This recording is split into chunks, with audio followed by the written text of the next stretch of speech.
So when you're talking about clearing these locked layers, the thought that comes to my mind is, well, what about when you have a woman who's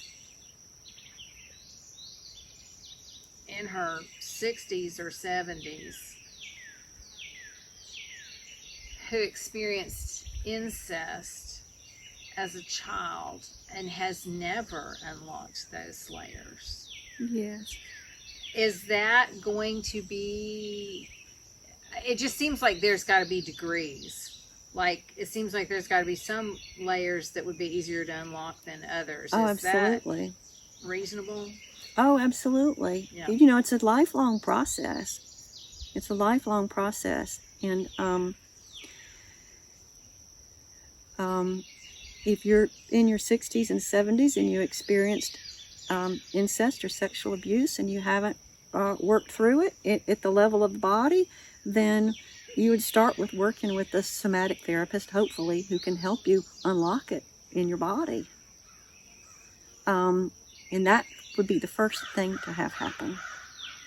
That would be so whatever, how long that healing journey might take, and how much someone's ready to incorporate sex with their partner as part of that healing practice, or the dance and movement like I'm talking about, or any other modality as part of that healing process. She's going to have to trust her own sense of what feels like the next step for her and what she's ready to integrate. But I work with plenty of couples who are past middle age, where the woman, and in some cases the men, has experienced childhood sexual abuse. And I've helped the couple use their sexual relationship as a healing container. And then the relationship becomes a spiritual partnership, where the relationship becomes a safe place to heal those wounds as the feelings arise in the moment in our sexual engagement and encounters. Since you mentioned the age thing, I will have to say that I see a lot of women 60 and older who are also in their mid-50s. I'm 61 myself, and there's an age that women often get to where the juice, you don't get horny anymore. It just doesn't happen. The hormones aren't there. The sex drive isn't there. And for some women it is, and for some women but for a lot of women it's not. And women will come to see me and say, well, I don't have a sex drive. Well, there are lots of reasons for that.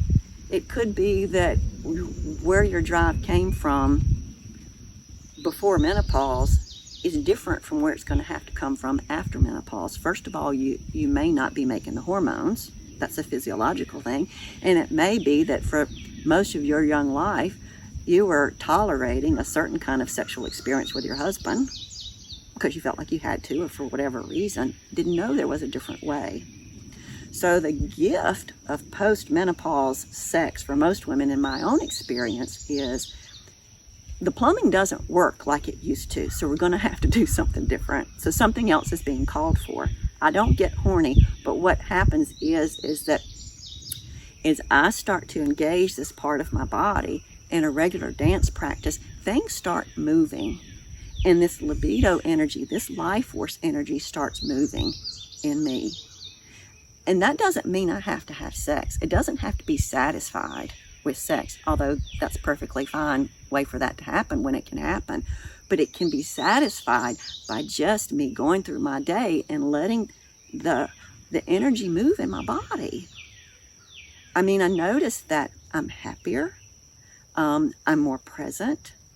I've got more energy, ironically, for doing things than I do when I had plenty of hormones in my body and was really into doing in that masculine way. I've got an energy that comes from somewhere bigger than little Shelley. And the sexual energy, again, it's not, I don't experience it in the way that I did when I was younger, where I felt horny. It's not like that. It's bigger than that. And it's easy on this side of it for me to say it's better than that. And I hate to use that, to use a better thing, but it really does feel, it's freer. It's freer, and it's broader. And there's a lot more possibility in it, somehow, it feels. And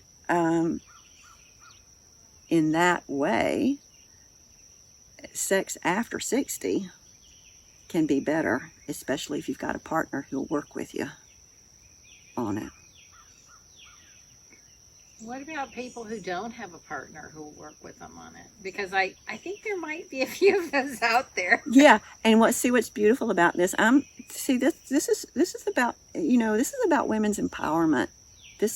I'm not teaching women how you have to be with a man in order to feel sexual polarity in your life, or you have to have this kind of this relationship to be complete. It's not true. A woman can live on her own, and I do. I live mostly on my own. I see my partner in person very seldom.